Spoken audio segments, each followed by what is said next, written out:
मन को वश में करना कोई आसान काम नहीं है। जिसने अपने मन को वश में कर लिया, उसकी जीत को कोई भी इंसान हार में नहीं बदल सकता।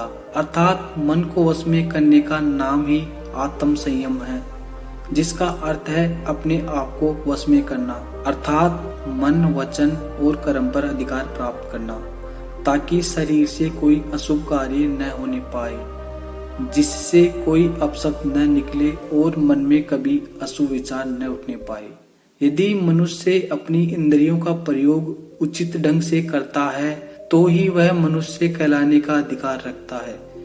यदि उसका अपने मन पर अधिकार नहीं है, उचित और अनुचित का ज्ञान नहीं है, तो वह मनुष्य के पद से गिरकर अन्य योनियों में गिने जाने योग्य हो जाता है।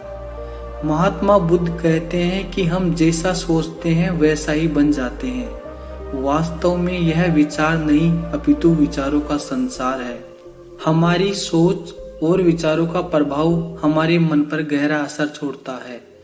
मनुष्य के मन में विचार ही बार बार उभर कर आते हैं, जो मनुष्य को दिशा देने का काम करते हैं।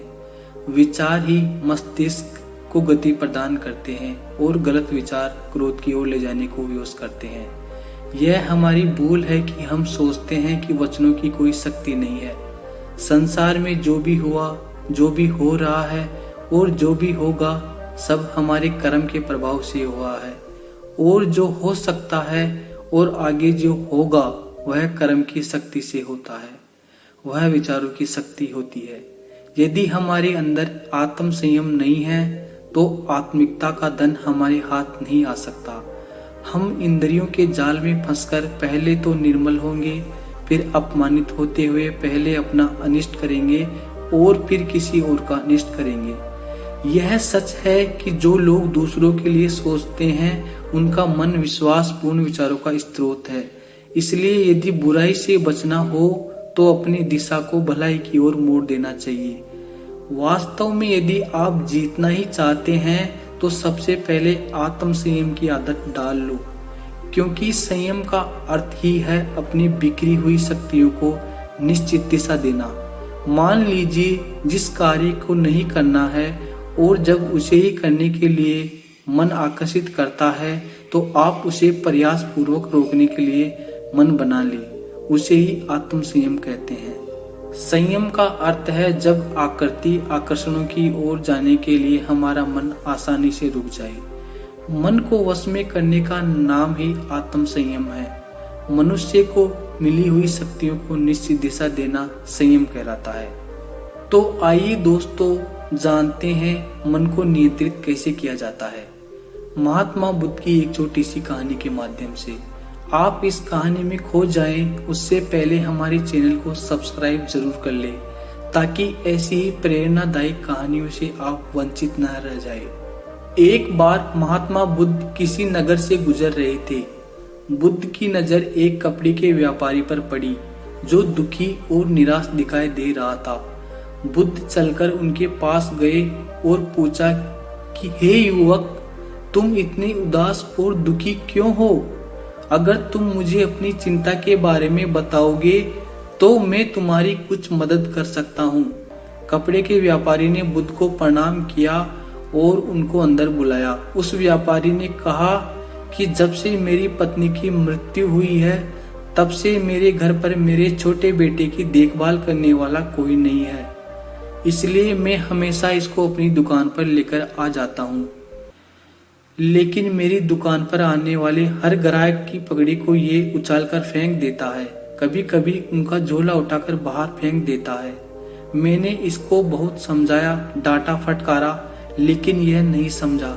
इसकी इन हरकतों की वजह से मेरे सारे ग्राहक खुद को अपमानित मानकर वापस चले जाते हैं। बुद्ध बोले, मैं तुम्हारी सहायता कर सकता हूँ, पर तुम मुझे वचन दो कि मैं जो भी करूँगा तुम उसमें दखल अंदाजी नहीं करोगे, ना ही कोई प्रश्न करोगे।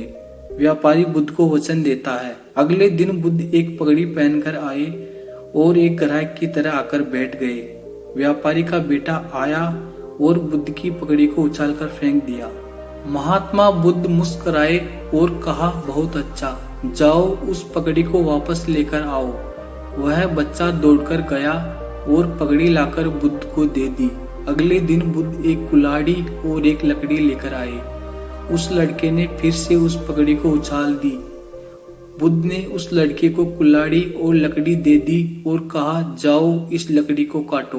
व्यापारी को थोड़ा सा डर लग रहा था कि कहीं उसके लड़के को चोट नहीं आ जाए, लेकिन उसको अपना वचन याद था। 7 दिन तक महात्मा बुद्ध कोई न कोई नया काम लेकर आते और उस लड़के से करवाते। शीघ्र ही वह लड़का भूल गया कि उसको किसकी पगड़ी उछालनी है। व्यापारी बहुत खुश हुआ और महात्मा बुद्ध को धन्यवाद दिया।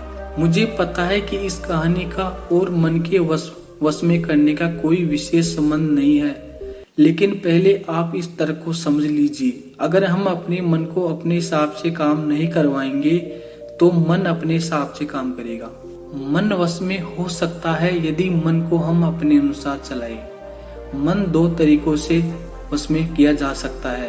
पहला, मन अपने हिसाब से काम करता है, या दूसरा, मन को हम अपने हिसाब से काम करवा सकते हैं। बुद्ध से मिलने से पहले उस लड़के का मन और दिमाग अपने हिसाब से या अनियंत्रित रूप से काम कर रहा था, लेकिन बुद्ध ने उस लड़के को अपने अनुसार काम करवाया, जिससे उसकी आदत ही बदल गई। जो इंसान अपने कर्मों को पूरे ध्यान से मन लगाकर करता है, उस व्यक्ति का मन हमेशा नियंत्रण में रहता है, और अपने मन पर नियंत्रण करने वाला व्यक्ति जो कुछ अपने जीवन में प्राप्त करना चाहता है, उसे वो सहज ही मिल जाता है।